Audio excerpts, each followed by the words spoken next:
Hello everyone, नमस्कार। तो जी के जी एस के 15 मिनट शो में डे 4 में आपका स्वागत है। और हम इसमें कम समय में ज़्यादा क्वेश्चन को कवर करेंगे और एग्ज़ाम ओरिएंटेड क्वेश्चनों को देखेंगे। पहला क्वेश्चन देखिए, 1887 में रॉयल सोसाइटी लंदन में थी। इसको रासायनिक तत्वों के आवर्त नियम की खोज के लिए डेवी मेडल यानी कि डेवी मेडल दिया गया था किसे? 1887 में रॉयल सोसाइटी लंदन ने मतलब किसको रासायनिक तत्वों के आवर्त नियम की खोज के लिए दिया गया था? बताइए। इसका जो सही आंसर होगा ऑप्शन नंबर 4 यानी कि John Alexander Newland. John Alexander Newland को लंदन में जो एक सोसाइटी थी रॉयल सोसाइटी ने, इसने रासायनिक तत्वों के लिए जो आवर्त नियम की खोज की थी उसके लिए इन्हें कर दिया गया था डेवी मेडल। अगला क्वेश्चन देखिए, मानसून सत्र 2023 में आपराधिक कानून को बदलने के लिए लोकसभा में कितने नए विधेयक पेश किए गए थे? जो मानसून सत्र 2023 में हुआ था उसमें आपको बताएं कि आपराधिक कानूनों को बदलने के लिए लोकसभा में कितने नए विधेयक पेश किए गए थे? तो कितने नए विधेयक? 3 नए विधेयक पेश किए गए थे। अगला क्वेश्चन देखिए, किस प्रकार के दर्पण का उपयोग प्रकाश की शक्तिशालीकरण प्राप्त करने के लिए टॉर्च वाहन हेडलाइट में परावर्तक के रूप में किया जाता है? यानी किस दर्पण का उपयोग? बताइए। इसका जो सही आंसर है वो होगा अवतल दर्पण। अवतल दर्पण का प्रयोग किया जाता है टॉर्च वाहन हेडलाइट के परावर्तक के रूप में। निम्नलिखित में से किसने 24 जनवरी 2023 को भारत का पहला स्वदेशी रूप से विकसित quadrivalent human papilloma virus टीका सेरवावाक यानी कि CERVAVC लॉन्च किया? किसने किया? इसका जो सही आंसर होगा वो होगा option number 4 serum institute of India. सैनकोंग ने सैनकोंग से जातीय संस्कृति का हिस्सा है। मतलब सैनकोंग से किसका एक है जो जातीय संस्कृति का एक हिस्सा है? तो सैनकोंग है वो एक है नागालैंड का जातीय संस्कृति हिस्सा। निम्नलिखित में से कौन से ताप स्थानांतरण के तरीके हैं जो ताप को स्थानांतरण करते हैं? चालन, संवहन, परावर्तक। इनमें से कौन कौन से हैं? सही आंसर होगा ऑप्शन नंबर 2, 1 और 2। चालन और संवहन ये ताप स्थानांतरण के तरीके हैं। अगला क्वेश्चन देखिए, किस राज्य ने वर्ष 2023 में 36वें राष्ट्रीय खेलों की मेजबानी की थी? 36वें राष्ट्रीय खेलों की मेजबानी। तो 36वें राष्ट्रीय खेल की मेजबानी की थी गुजरात राज्य ने।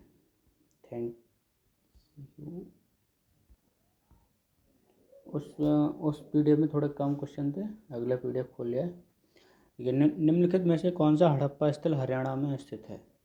हड़प्पा स्थल जो इनमें से हरियाणा में स्थित है। Option number 1 Rakhigarhi. भारत का पहला परमाणु ऊर्जा स्टेशन तारापुर किस राज्य में स्थापित किया गया? पहला परमाणु स्टेशन कहाँ? तारापुर में।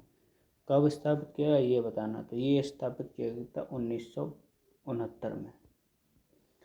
अगला देखिए, निम्नलिखित में से किस अधिनियम को प्रतिस्थापित या निरस्त किया गया? मतलब ऐसा ये अधिनियम था इन चारों में से जिसको प्रतिस्थापित और अधिनियमित किया गया था, यानी कि एक्शन किया गया था, उसमें कुछ बदलाव किए गए थे। इसका जो है वो सही है, वो ऑप्शन नंबर 2 है, एकाधिकार और प्रतिबंधित व्यवहार अधिनियम 1969। अगला क्वेश्चन देखिए, समस्थानिकों के रासायनिक गुण समान होते हैं क्योंकि उनमें उनकी मतलब ऐसी क्या चीज़ है जो समान होती है या अलग होती है? जो समस्थानिक होते हैं रासायनिक गुण, मतलब समस्थानिकों के रासायनिक गुण जो समान होते हैं उसमें ऐसी क्या चीज़ होती है जिसकी वजह से वैसा होता है? तो परमाणु संख्या समान होती है, इस वजह से समस्थानिकों के रासायनिक गुण समान होते हैं। बीजांड और पराग नलिकाओं की वृद्धि निम्नलिखित में से किसका एक उदाहरण है? जो बीजांड और पराग हैं ये नलिकाओं की वृद्धि निम्नलिखित में से किसका एक उदाहरण है? तो ये उदाहरण है ऑप्शन नंबर ए रसायनानुवर्तन। रसायनानुवर्तन का एक उदाहरण है कि बीजांड और पराग नलिकाओं की वृद्धि में इसका एक उदाहरण है।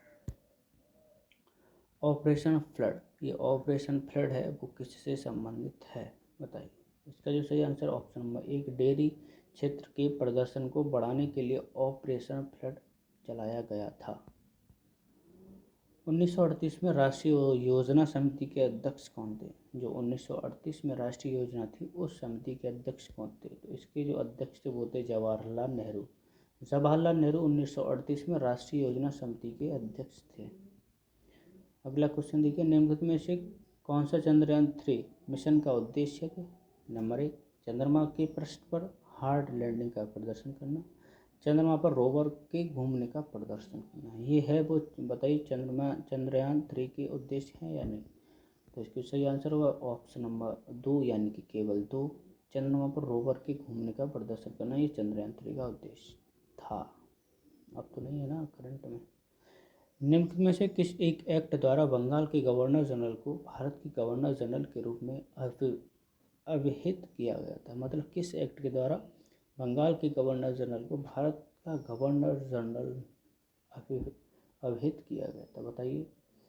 इसका जो सही आंसर होगा वो होगा ऑप्शन नंबर 4, 1833 का चार्टर एक्ट। 1833 के चार्टर एक्ट को तो डिटेल में पढ़ना, 1833 1813 ये बहुत इंपॉर्टेंट है।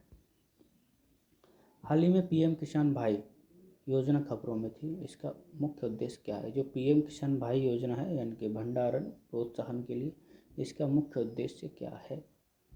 इसका जो मुख्य उद्देश्य है वो है मूल्य निर्धारण में व्यापारियों के प्रभाव को तोड़ना। जो मूल्य निर्धारण होता है उसमें व्यापारियों का जितना ज़्यादा प्रभाव है उसको कम करना, किसानों के प्रतिनिधित्व को बढ़ाना। निम्नलिखित में से एक अदिश राशि है। अदिश राशि और सदिश राशि पूछा ही जाता है, तो अदिश और सदिश में डिफरेंट याद रखें और सही से उसे पढ़ें और सारी क्वांटिटी को और सारे जितने भी हैं उनको देखना पड़ेगा। और तो एक अदिश राशि है शक्ति, बाकी की तो अलग अलग है। निम्नलिखित में से कौन सा यौगिक आयनिक बंधन बनाने की संभावना है? जो आयनिक बंधन बनाता है उसकी संभावना इसमें से कंपाउंड से वो है, कौन सा है? तो वो है CO2। निम्नलिखित में से किस महासागर के साथ रिंग ऑफ फायर को संबंध करेंगे? रिंग ऑफ फायर किस महासागर के साथ है? तो वो प्रशांत महासागर के साथ। रिंग ऑफ फायर प्रशांत महासागर। निम्नलिखित में से कौन सा स्तूप सारनाथ में स्थित है? सारनाथ में स्थित है जो स्तूप उसके बारे में बताना है बताइए। इसका सही आंसर होगा बोगाटी, धमेक और चौखंडी। ये सारनाथ में जो स्तूप है वो सारनाथ में स्थित है। निम्न में से कौन सा युग्म जंतु जगत के जंतु संघ से संबंधित है? सही आंसर है वो होगा ऑप्शन नंबर 1, लिवर फ्लूइड, नेमोडोटा। नेमोडोटा है वो जंतु जगत के जंतु संघ से संबंधित है। अब हम करंट के क्वेश्चन को डिस्कस करेंगे। हाल ही में भारत की सबसे बड़ी जलवायु घड़ी कहाँ प्रारंभ की है? भारत की जो जलवायु घड़ी है वो कहाँ प्रारंभ की सबसे बड़ी? तो ये नई दिल्ली में।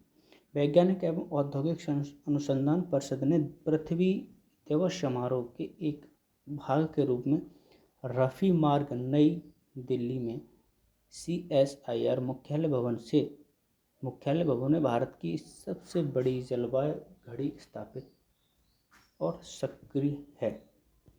अगला देखिए, हाल ही में आर्यभट्ट पुरस्कार से किसे सम्मानित किया गया? जो आर्यभट्ट पुरस्कार है वो किसे दिया गया है? तो ये दिया गया है पावलुरी सुब्बाराव।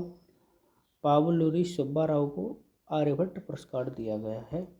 के बारे में देखिए, अनंत टेक्नोलॉजी के संस्थापक और अध्यक्ष पावलुरी सुब्बाराव को एरोनॉटिकल सोसाइटी ऑफ इंडिया द्वारा प्रतिष्ठित आर्यभट्ट पुरस्कार से सम्मानित किया गया। ये किसके संस्थापक हैं? थोड़ा ये ध्यान रखें, अनंत टेक्नोलॉजी के संस्थापक और अध्यक्ष दोनों हैं। हाल ही में सुप्रीम कोर्ट ने किसे संवैधानिक अधिकार घोषित किया है? तो ये चाइल्ड केयर लीव को सुप्रीम कोर्ट ने संवैधानिक अधिकार घोषित किया है। एक ऐतिहासिक फैसले में सुप्रीम कोर्ट ने घोषणा की कि अनिवार्य 180 दिन के मातृत्व अवकाश के साथ साथ 2 वर्ष के चाइल्ड केयर लीव महिला कर्मचारी के लिए संवैधानिक अधिकार है। यानी कि बच्चे के लिए लीव महिलाएं सरकारी क्षेत्र में अगर कार्यरत हैं तो वो ले सकते हैं। हाल ही में अंडमान निकोबार के किस आदिवासी समूह ने पहली बार लोकसभा 2024 के लिए मतदान किया? तो वो सोमपेन है। वो अंडमान निकोबार के एक सक्रिय एक आदिवासी समूह है जो लोकसभा 2024 के लिए मतदान किया है। अब ये सोमपेन जो आदिवासी समूह वो पूछ सकता है, ये ना पूछेगा तो ये ज़रूर पूछ सकता है कि सोमपेन आदिवासी समूह भारत के किस क्षेत्र में निवास करते हैं? तो किस क्षेत्र में निवास करते हैं? अंडमान निकोबार के। पहली बार देश में विशेष रूप से कमजोर जनजाति समूह में से एक सोमपेन के सदस्यों और जो ग्रेट निकोबार द्वीप के घने उष्णकटिबंधीय वर्षा वनों में रहते हैं, इन्होंने अंडमान और निकोबार लोकसभा क्षेत्र में अपना पहला वोट डालकर चुनाव प्रक्रिया में भाग लिया है। अगला क्वेश्चन देखिए, हाल ही में पद्मश्री पुरस्कार से सम्मानित रेजवाना चौधरी का संबंध किससे है? जो रेजवाना चौधरी हैं वो संबंध किससे रखती हैं? इन्हें पद्मश्री पुरस्कार भी मिला है। तो ये बांग्लादेश से हैं। प्रसिद्ध बांग्लादेशी गायिका रेवाना चौधरी वान्या को प्रतिष्ठित पद्मश्री पुरस्कार मिला है। भारत के राष्ट्रपति द्रौपदी मुर्मू ने नई दिल्ली में राष्ट्रपति भवन में आयोजित नागरिक अलंकरण समारोह में 2024 के लिए पद्म भूषण पद्मश्री पुरस्कार प्रदान किए हैं। अगला क्वेश्चन, हाल ही में हिंदुस्तान जिंक लिमिटेड को चांदी उत्पादन में वैश्विक स्तर पर कौन सा स्थान मिला है? जो हाल ही में हिंदुस्तान जिंक लिमिटेड की जो चांदी उत्पादन में वैश्विक स्तर हुआ है उस पर कौन सा स्थान मिला है? तीसरा स्थान मिला है। वर्ल्ड सिल्वर सर्वे 2024 में बताया गया है कि जिंक सीसा चांदी कारोबार में वेदांता समूह की कंपनी हिंदुस्तान जिंक लिमिटेड वैश्विक स्तर पर तीसरी सबसे बड़ी चांदी उत्पादक बन गई है। अगला क्वेश्चन, हाल ही में राष्ट्रीय सिविल सेवा दिवस कब मनाया? तो 21 अप्रैल को मनाया। भारत में प्रतिवर्ष 21 अप्रैल को राष्ट्रीय सिविल सेवा दिवस के तौर पर मनाया जाता है। वर्ष 2006 से 21 अप्रैल को राष्ट्रीय सिविल सेवा दिवस के रूप में मनाया जाता है। पूछ सकता है कि राष्ट्रीय सिविल सेवा दिवस पहली बार किस वर्ष मनाया गया था? तो आप बताएंगे 2006 में। हाल ही में फिलिस्तीन और संयुक्त राष्ट्र का पूर्ण सदस्य बनने वाले प्रस्ताव पर किस देश ने वीटो किया है? तो यूएसए ने अमेरिका ने संयुक्त राष्ट्र सुरक्षा परिषद के उस प्रस्ताव पर वीटो कर दिया जिससे फिलिस्तीन के लिए संयुक्त राष्ट्र की पूर्ण सदस्यता का मार्ग प्रशस्त हो जाता। हाल ही में पीएम नरेंद्र मोदी ने 2550 में भगवान महावीर निर्माण महोत्सव का उद्घाटन कहाँ किया है? तो ये किया है न्यू दिल्ली में।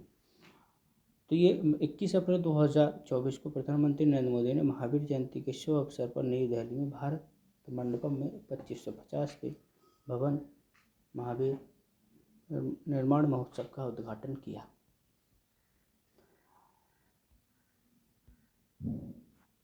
अगला क्वेश्चन है, हाल ही में वित्तीय वर्ष 2023-24 में भारत का शीर्ष इलेक्ट्रॉनिक निर्यात राज्य कौन सा है? जो शीर्ष इलेक्ट्रॉनिक निर्यात राज्य है तो वो है तमिलनाडु। तमिलनाडु ने वित्तीय वर्ष 2023-24 में इलेक्ट्रॉनिक निर्यात में रिकॉर्ड तोड़ $9.56 बिलियन हासिल किए। यह इलेक्ट्रॉनिक्स निर्यात की कुल राष्ट्रीय हिस्सेदारी का लगभग 3% था। हाल ही में माउंट रोआंग ज्वालामुखी में भयंकर विस्फोट हुआ है जो किस देश में स्थित है? तो इंडोनेशिया में माउंट रोआंग।